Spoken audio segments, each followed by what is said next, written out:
Assalamualaikum warahmatullahi wabarakatuh. Perkenalkan, nama saya Amanda Hamidah, NPM 18110703339 dari kelas A semester 5, jurusan Pendidikan Islam Anak Usia Dini, Fakultas Tarbiyah dan Keguruan, Universitas Islam Negeri Raden Intan Lampung. Di sini saya akan mempresentasikan tentang hakikat evaluasi pembelajaran untuk memenuhi tugas dari Ibu Sofia Mas Ayu MA selaku dosen pengampu mata kuliah evaluasi pembelajaran RA.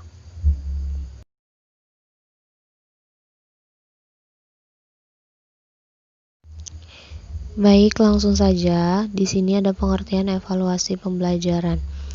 Evaluasi merupakan suatu proses yang sistematis untuk menentukan atau membuat keputusan sampai sejauh mana tujuan pengajaran telah dicapai oleh siswa.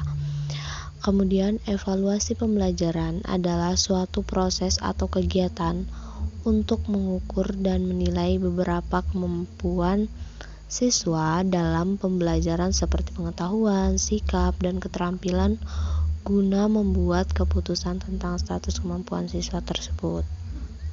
Jadi di sini evaluasi adalah suatu pengukuran terhadap keberhasilan siswa dalam proses pembelajaran.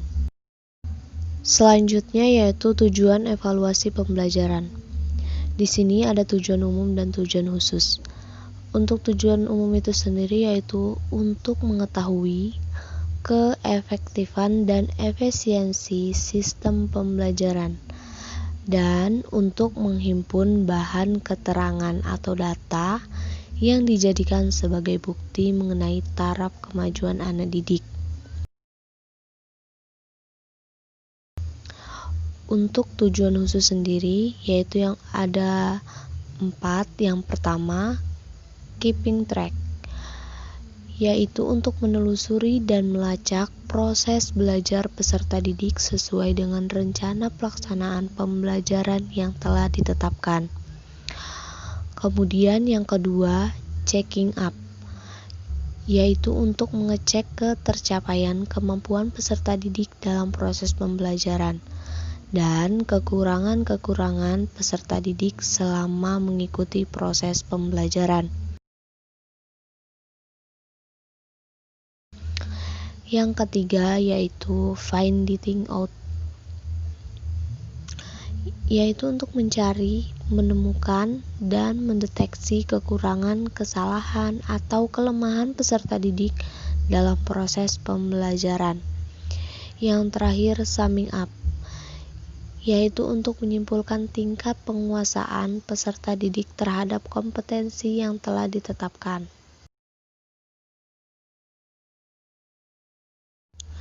Selanjutnya, prinsip-prinsip evaluasi pembelajaran. Nah, di sini prinsip yang pertama yaitu continue. Evaluasi hendaknya dilakukan secara terus-menerus selama proses pelaksanaan program. Evaluasi tidak hanya dilakukan terhadap hasil yang telah dicapai, tetapi sejak pembuatan rencana sampai dengan tahap laporan. Hal ini penting untuk selalu dapat memonitor setiap saat atas keberhasilan yang telah dicapai dalam periode waktu tertentu. Aktivitas yang berhasil diusahakan terjadi peningkatan, sedangkan aktivitas yang gagal dicari jalan lain untuk mencapai keberhasilan. Kemudian prinsip yang kedua yaitu komprehensi. Nah, evaluasi harus mencakup bidang sasaran yang luas atau menyeluruh, baik aspek personalnya, materialnya, maupun aspek operasionalnya. Evaluasi tidak hanya ditujukan pada salah satu aspek saja, misalnya aspek personalnya, jangan hanya menilai gurunya saja, tetapi juga murid, karyawan dan kepala sekolahnya. Begitu pula untuk aspek material dan operasionalnya. Evaluasi harus dilakukan secara menyeluruh. Prinsip yang ketiga yaitu adil dan objektif. Nah, dalam melaksanakan evaluasi, Guru harus berlaku adil dan tanpa pilih kasih kepada semua peserta didik.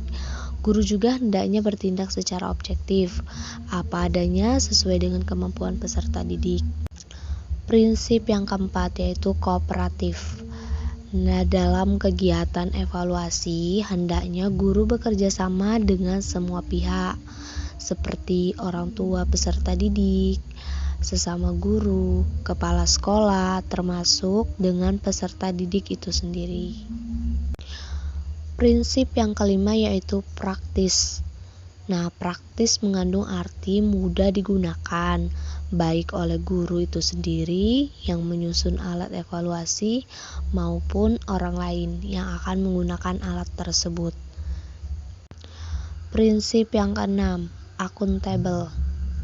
Nah, hasil evaluasi haruslah menjadi alat akuntabilitas atau bahan pertanggungjawaban bagi pihak yang berkepentingan seperti orang tua, siswa, sekolah, dan lainnya. Selanjutnya, prinsip yang ketujuh yaitu keterpaduan. Nah, prinsip keterpaduan itu di mana ada kesesuaian antara tujuan pembelajaran, materi pembelajaran, dan metode pembelajaran. Prinsip yang terakhir yaitu keterlibatan peserta didik. Nah, prinsip ini merupakan suatu hal yang mutlak karena keterlibatan peserta didik dalam evaluasi bukan alternatif, tapi kebutuhan mutlak. Demikian video dari saya. Terima kasih yang sudah menonton video ini. Apabila ada kesalahan, saya mohon maaf. Saya akhiri. Wassalamualaikum warahmatullahi wabarakatuh.